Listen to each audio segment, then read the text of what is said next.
बिस्मिल्लाहिर्रहमानिर्रहीम इय्याका नअबुदु व इय्याका नस्तईन। अस्सलाम वालेकुम रहमतुल्लाहि व बरकातुहू नाज़रीन। उम्मीद करता हूँ आप सब खैरियत से होंगे और आप लोगों की ज़िंदगी बहुत अच्छी गुजरी होगी। आज है 28 जून, साल है 2022। आज की बड़ी खबरें लेकर आपकी खिदमत में हाज़िर हूँ। अब तक की सबसे बड़ी खबर सामने आ गई है, आप सब तैयार हो जाओ।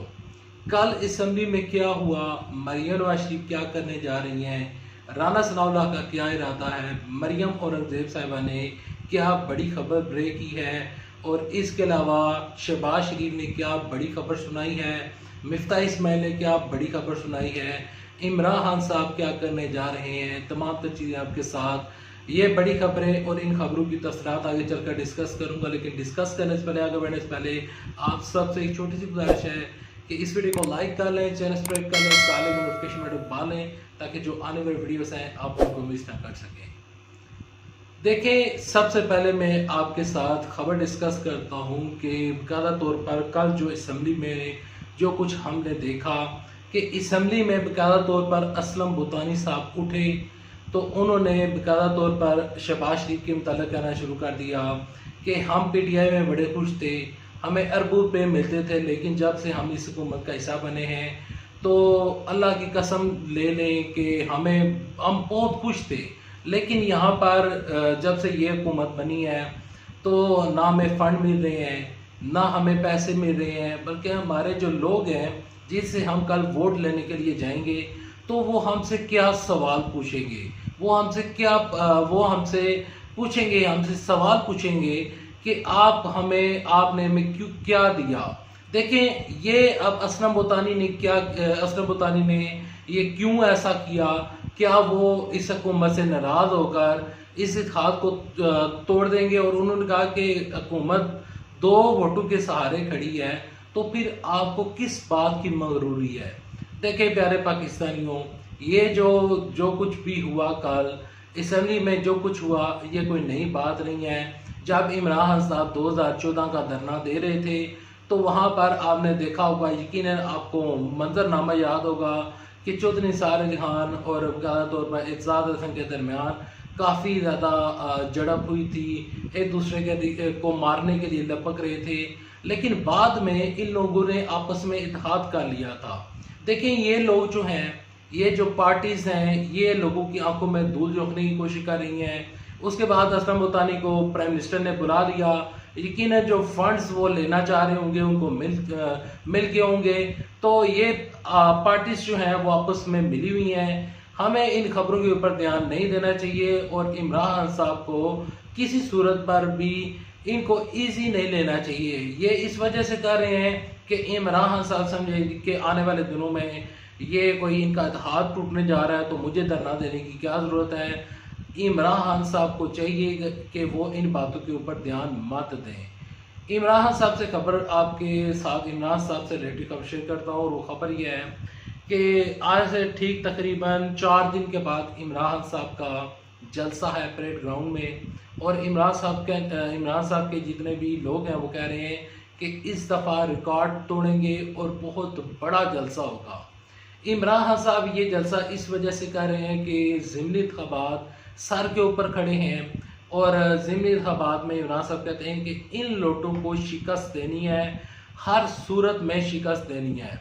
इधर से इमरान साहब ने जलसों का ऐलान किया, साथ ही मरियम नवाज शरीफ साहबा ने जलसों का ऐलान कर दिया है। मरियम नवाज शरीफ साहबा भी वर्कर कन्वेंशन में खिताब करेंगी अपने कारकुनों से, और इसके अलावा मुस्लिम लीग नून के सपोर्टर्स और वोटर्स के से वो खिताब करेंगी, और बाकायदा तौर पर उन्होंने कन्वेंशन की कॉल दे दी है।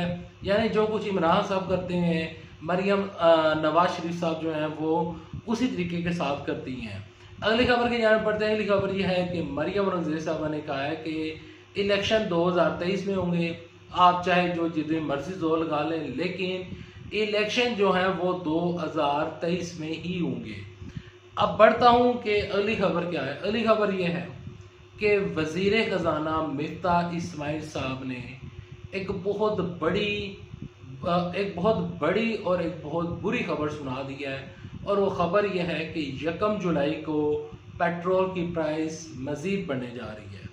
मैंने आपको अपने चैनल के ऊपर बकायदा तौर पर अच्छा, मैंने आपको अपने चैनल के ऊपर बताया था कि 30 जून को या फिर 15 जुलाई को पेट्रोल की प्राइसेस बढ़ने जा रही हैं।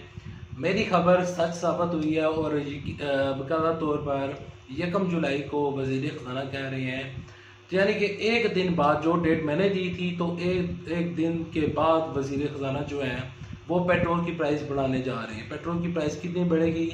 एक मोहताज अंदाजे मुताबिक 300 रुपये पेट्रोल की जो प्राइस है वो बढ़ने जा रही है। तो आप तैयार रहें, अभी से ही इसके लिए तैयार हो जाएं, क्योंकि वज़ीर ख़ज़ाना ने ये एक बहुत बुरी खबर सुना दी है।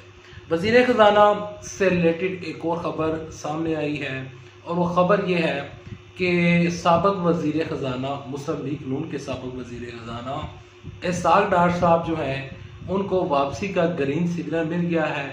उनको वापसी का ग्रीन सिग्नल किसने दिया, क्यों दिया, ये तो मैं नहीं बता सकता क्योंकि मेरे पास कोई डिटेल नहीं है, लेकिन ख़बरें ये हैं कि उनको वापसी का ग्रीन सिग्नल मिल गया है और वज़ीर ख़ज़ाना, साबिक़ वज़ीर ख़ज़ाना इसहाक़ डार साहब जो हैं वो दोबारा आ रहे हैं और वो पाकिस्तान में दोबारा वज़ीर ख़ज़ाना बनने जा रहे हैं। देखिए, ये पाकिस्तान की बदकिस्मती है कि वज़ीर ख़ज़ाना, साबिक़ वज़ीर ख़ज़ाना जो कि इसहाक़ डार साहब हैं, जब बाकायदा तौर पर उनसे हार्ट टॉक, यानी कि इंटरनेशनल मीडिया हार्ट टॉक जो शो है, तो वहाँ पर उनसे सवाल पूछा गया कि आप पाकिस्तान क्यों नहीं जाते, तो वो वहाँ पर फरमा रहे थे कि मुझे सर्वाइकल इशू है। जिन बंदों को नहीं पता कि सर्वाइकल क्या होता है, आपकी गर्दन में दर्द होता है, आपकी गर्दन इधर उधर नहीं जाती, आपकी गर्दन एक जगह पर स्टक हो जाती है, आपके शोल्डर फ्रीज हो जाते हैं, और इसको सर्वाइकल इशू कहते हैं।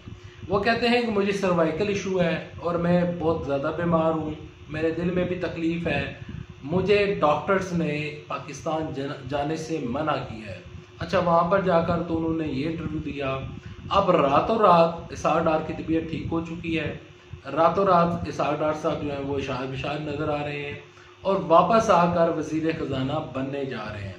इसहाक़ डार साहब जो हैं वो वज़ीर ख़ज़ाना तो बनने जा रहे हैं, लेकिन यहाँ पर सवाल ये उठता है कि इसहाक़ डार ने जो 33 अरब डॉलर का जो पाकिस्तान को जो नुकसान पहुँचाया था, जो नाकाबिले तलाफ़ी नुकसान पहुँचाया था, उसका ज़िम्मेदार कौन है? क्या वो पैसा पाकिस्तान में दोबारा आएगा? इमरान साहब ने बाकायदा तौर पर ऐलान किया है, और वो ऐलान ये है कि 1100 अरब रुपया जो है, जो कि कौम का है, वो उन्होंने इन लोगों से बाकायदा तौर पर निकालना है और वो निकाल कर ही रहेंगे। इमरान साहब ऐसा कहते हैं।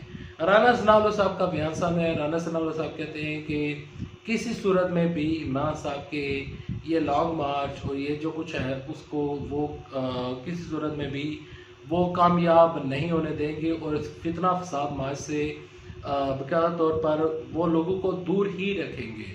अब वज़ीर आज़म पाकिस्तान शहबाज शरीफ ने क्या खबर सुनाई है? शहबाज शरीफ ने खबर ये सुनाई है कि कौम तैयार हो जाए, 1 जुलाई से लोड शेडिंग मज़ीद बढ़ने जा रही है। अब शहबाज शरीफ ने यह कहा था कि 1 मई से लोड शेडिंग ख़त्म हो जाएगी। 1 मई, जून और जुलाई में 3 महीनों के बाद शहबाज शरीफ ये कह रहे हैं कि लोड शेडिंग बढ़ने जा रही है। और कल इन्होंने जो बिजली की प्राइस है वो 8 रुपये पर यूनिट बढ़ा दी है, और बाकायदा तौर पर इनको एक और भी रिलीफ मिल गया है कि इस्लामाबाद हाई कोर्ट ने PTI की जो दरख्वास्त थी, ओवरसीज़ पाकिस्तानी को वोटिंग का राइट्स जो वो दिलाना चाह रहे थे, तो वो दरख्वास्त भी हाई कोर्ट ने मुस्तरद कर दी है। अब वो मामला चला गया है सुप्रीम कोर्ट में, यकीनन जाएगा, तहरीक इंसाफ उसको चैलेंज करेगी। और दूसरी जानब जो है तहरीक इंसाफ के लिए कल एक अच्छी खबर सामने आई थी। वो खबर ये थी कि जो लाहौर हाई कोर्ट है उसने बाकायदा तौर पर इलेक्शन कमीशन ने जो 5 रिजर्व सीटें हैं उनका नोटिफिकेशन रोका हुआ था, तो वो बाकायदा तौर पर नोटिफिकेशन जारी करने का उन्होंने हुक्म दे दिया है। लेकिन उस नोटिफिकेशन को भी और ये जो लाहौर हाई कोर्ट ने जो फैसला सुनाया है, ये लाहौर हाई कोर्ट के उस फैसले को सुप्रीम कोर्ट में या इस्लामाबाद हाई कोर्ट में ये लोग जो हैं वो चैलेंज करेंगे।